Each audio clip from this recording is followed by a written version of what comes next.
خاطب ہے۔ سیف الرحمان سے آج کا پہلا نشریہ سماعت فرمائیے۔ ابتدا میں پیش خدمت ہے اہم خبروں کا خلاصہ۔ صاحب سمو امیر نے ٹیلی فون پر عراقی وزیر اعظم کے ساتھ دو طرفہ تعلقات کا جائزہ لیا ہے۔ جرمن چانسلر کے ساتھ افغانستان کے موجودہ حالات پر بات چیت کی ہے۔ افغانستان میں استحکام کی بحالی میں اپنے کردار پر زور دیتے ہوئے قطر اپنے انٹرنیشنل پارٹنرز کے ساتھ مل کر سول باشندوں کو وہاں سے نکال رہا ہے۔ جو بائیڈن نے انخلا کی حتمی تاریخ کی پابندی کا اعلان کر دیا ہے اور طالبان اپنی حکومت کی بنیادیں مستحکم کر رہے ہیں۔ مجلس شورا کے انتخابات کے لیے امیدواروں کی درخواستیں وصول کرنے کا عمل جاری ہے۔ اور الجزائر نے مراکش کے ساتھ اپنے سفارتی تعلقات توڑ لیے ہیں۔ رباط نے اس پر افسوس کا اظہار کیا ہے اور کہا ہے کہ یہ فیصلہ بلا جواز ہے۔ سامعین، یہ تھا اہم خبروں کا خلاصہ، اور اب پیش خدمت ہے ریڈیو قطر سے آج کا پہلا مفصل نشریہ۔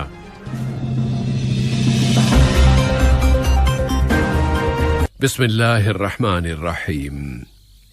صاحب سمو امیر شیخ تمیم بن حمد آل ثانی نے برادر ملک جمہوریہ عراق کے وزیر اعظم جناب مصطفیٰ القادم کی جانب سے ایک ٹیلی فون کال وصول کی۔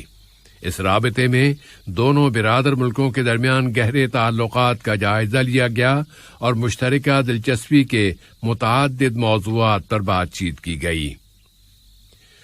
صاحب سمو امیر شیخ تمیم بن حمد آل ثانی نے ریاست لیخٹنسٹائن کے پرنس ہانز ایڈم سیکنڈ کے نام ان کی اہلیہ پرنسس ماری کی وفات پر تعزیت کا برقی پیغام ارسال کیا ہے۔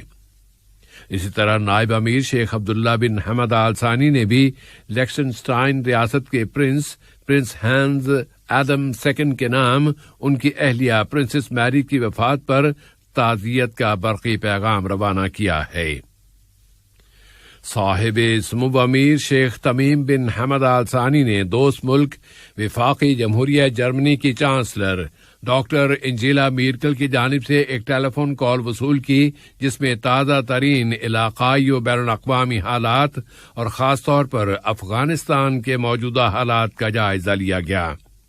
صاحب سمو امیر اور جرمن چانسلر دونوں نے ایک ایسے جامع سیاسی تصفیے کو کامیاب بنانے کے لیے ڈائیلاگ اور بات چیت برقرار رکھنے پر زور دیا ہے جو افغان عوام کی امنگوں کو پورا کر سکے۔ جرمن چانسلر نے افغانستان میں قطر کے قابل قدر کردار پر صاحب سمو امیر کا شکریہ ادا کیا۔ اس کے علاوہ اس رابطے میں دونوں دوست ملکوں کے درمیان مضبوط تعلقات اور انہیں مزید فروغ دینے کے وسائل پر بھی بات چیت کی گئی۔ اب آئیے افغانستان میں امن و استحکام کی بحالی کے لیے قطر کی کوششوں پر ایک نظر ڈالتے ہیں۔ نائب وزیر اعظم و وزیر خارجہ شیخ محمد بن عبد الرحمن آل ثانی کے ساتھ اقوام متحدہ کے تابع عالمی غذائی پروگرام کے ایگزیکٹو ڈائریکٹر جناب ڈیوڈ بیسلی نے قطر اور عالمی غذائی پروگرام کے درمیان قائم تعلقات و تعاون اور پارٹنرشپ پر افغانستان کی تازہ ترین زمینی صورتحال اور فوڈ سیکورٹی پر اس کے اثرات کا جائزہ لیا ہے۔ نائب وزیر اعظم و وزیر خارجہ نے اس ملاقات میں سول باشندوں کے تحفظ کی اہمیت، قومی مصالحت کے لیے کی جانے والی کوششوں میں اضافے کی سخت ضرورت اور ایک ایسے جامع سیاسی تصفیے کی کوشش پر زور دیا ہے جس میں افغانستان میں اقتدار کی پرامن منتقلی کے حل اور طریقہ کار کو بھی شامل کیا جائے اور وہ موجودہ حالات میں وہاں کی سنگین انسانی صورتحال کو بھی بہتر بنا سکے۔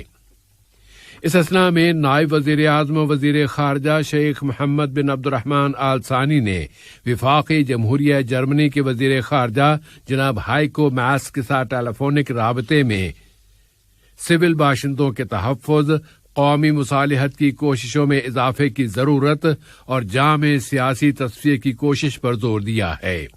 جبکہ اس تصفیے میں افغانستان میں اقتدار کی پرامن منتقلی اور ایک کے بعد دوسرے کے برسر اقتدار آنے کا طریقہ کار بھی شامل کیا جانا چاہیے۔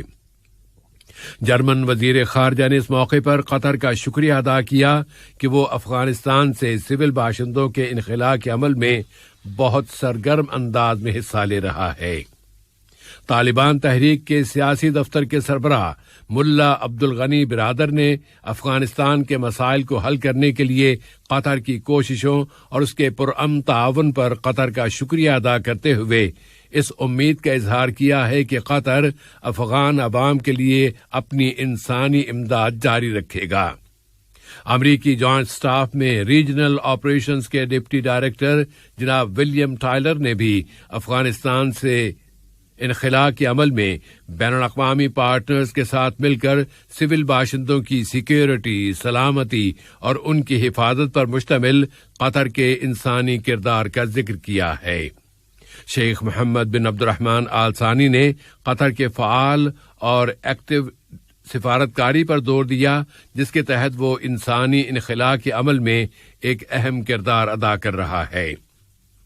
افغانستان میں امن اور استحکام کو راسخ کرنے کے اپنے کردار کو جاری رکھتے ہوئے قطر نے اعلان کر دیا ہے کہ وہ افغان سول باشندوں، دوست ملکوں کے شہریوں اور صحافیوں کے افغان سرزمین سے انخلاء کے لیے انہیں پرامن طور پر ہوائی اڈے پر پہنچانے اور پھر وہاں سے قطر کے زیر انتظام چلائی جانے والی خصوصی پروازوں کے ذریعے دوحہ پہنچانے کا کام کر رہا ہے۔ اقوام متحدہ کے جنیوا آفس میں قطر کے مستقل مندوب سفیر علی خلفان المنصوری حقوق انسانی کی کونسل کے 31ویں سیشن میں افغانستان کی صورتحال پر اظہار خیال کر رہے تھے۔ قطر اور بین الاقوامی کوششوں کے ساتھ کابل کے ہوائی اڈے سے انخلاء کے آپریشن جاری ہیں، اور امریکہ کے صدر جو بائیڈن نے فیصلہ کر لیا ہے کہ رواں مہینے اگست کی 31 تاریخ تک انخلاء مکمل کر لینے کی پابندی کی جائے گی کہ افغانستان میں زیادہ دیر رہنے سے سیکیورٹی کے خطرات لاحق ہو سکتے ہیں۔ ادھر یورپی یونین نے امریکہ سے اپیل کی ہے کہ وہ کابل کے ہوائی اڈے کی سیکیورٹی کی ضمانت دے، انخلاء کے اہل تمام افغانیوں کے ہوائی اڈے تک پہنچنے اور منصفانہ طور پر ان کی پہنچنے کی ضمانت دے۔ 7 بڑے ملکوں کی مجازی سربراہ کانفرنس کے اختتام پر جاری کردہ بیان کے مطابق گروپ 7 کے قائدین طالبان تحریک کے ساتھ برتاؤ کے روڈ میپ پر متفق ہو گئے ہیں، اور اس روڈ میپ کی پہلی شرط یہ ہے کہ یہ تحریک ملک سے نکل جانے کے خواہش مند افغانیوں کو 31 اگست کے بعد بھی پرامن گزرگاہ فراہم کرے۔ ادھر امریکی وزارت دفاع کے ترجمان جان کیربی نے کہا ہے کہ ان کا ملک ان تمام امریکیوں کو نکال لینے کی صلاحیت رکھتا ہے جو مقررہ تاریخ سے پہلے افغانستان سے روانہ ہونا چاہتے ہیں۔ ترجمان نے مزید کہا ہے کہ افغانستان سے نکال لیے جانے والوں کی میزبانی کے لیے واشنگٹن کو اضافی اڈوں کی ضرورت پڑ سکتی ہے۔ دوسری جانب طالبان تحریک نے ملا عبدالقیوم ذاکر کو قائم مقام وزیر دفاع مقرر کر دیا ہے۔ اسی طرح داخلہ، تعلیم اور اعلیٰ تعلیم کے وزیروں کی تعیناتی بھی عمل میں لائی جا چکی ہے۔ پھر ریاست کابل کے گورنر، افغان دارالحکومت کی پولیس کے کمانڈر اور انٹیلیجنس کے سربراہ کے عہدیدار بھی مقرر کر دیے گئے ہیں۔ طالبان نے گوانٹانامو جیل کے ایک سابق قیدی مولوی محمد نبی عمری کو ریاست خوست کا گورنر بنا دیا ہے۔ طالبان تحریک نے صحت، تعلیم اور ٹریفک کے تمام ملازمین سے کہا ہے کہ وہ ڈیوٹی پر واپس آ جائیں۔ قطر پیٹرولیم نے اعلان کیا ہے کہ شمال گیس فیلڈ میں توسیع کا مرکزی کانٹریکٹ ٹیکنیکاس ریونیڈاس کمپنی کو دے دیا گیا ہے۔ وزیر مملکت برائے امور توانائی انجینئر سعد بن شریدہ الکعبی نے کہا ہے کہ اس کانٹریکٹ میں شمال فیلڈ میں توسیع کا مرکزی حصہ شامل ہے، اور یہ منصوبہ قدرتی گیس کے بڑے قطری وسائل کو مزید امپروو کرنے کا بہت اہم ذریعہ ثابت ہوگا۔ قطر میں مجلس شورا کے پہلے انتخابات کے لیے امیدواروں کی درخواستیں وصول کی جا رہی ہیں اور ان سے متعلقہ کمیٹی اس سال اکتوبر کی 2 تاریخ کو ہونے والے پہلے شورائی انتخابات کے لیے امیدواروں سے ان کے کاغذات نامزدگی وصول کر رہی ہے۔ اب تک درخواستیں دینے والوں نے اس عمل کے آسان اور سہل طریقہ کار، ناموں کی رجسٹریشن کے طریقے اور اس قومی استحقاق کے لیے یہاں کے متعلقہ اداروں کی جانب سے بڑی لاجسٹک تیاریوں کی تعریف کی ہے۔ اب ملک میں صحت کی صورتحال کی طرف آتے ہیں، جہاں پر کورونا وائرس سے شفا پانے والوں کی تعداد بڑھ کر اب 2,27,867 ہو گئی ہے کہ مزید 211 متاثرین اب صحت یاب ہو گئے ہیں۔ وزارت صحت نے بتایا ہے کہ یہاں کی سوسائٹی میں مزید 116 کیسز اور مسافروں میں اس وائرس کے مزید 101 کیسز رجسٹر ہوئے ہیں۔ ویکسینیشن کے حوالے سے خبر یہ ہے کہ قطر میں اب تک 2 ملین افراد کو ویکسین کی دونوں خوراکیں یا ڈوزز دی جا چکی ہیں۔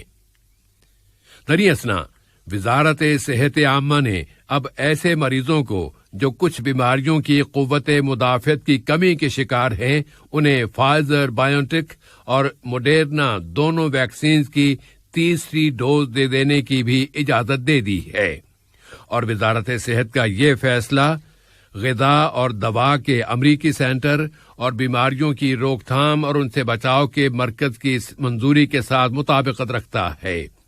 واضح رہے کہ ویکسین کی تیسری ڈوز صرف ان متاثرہ لوگوں کو دی جائے گی جو قوت مدافعت کی شدید کمی کے شکار ہیں اور بطور خاص وہ کووڈ-19 وبا سے خطرناک حد تک متاثر ہو گئے ہیں۔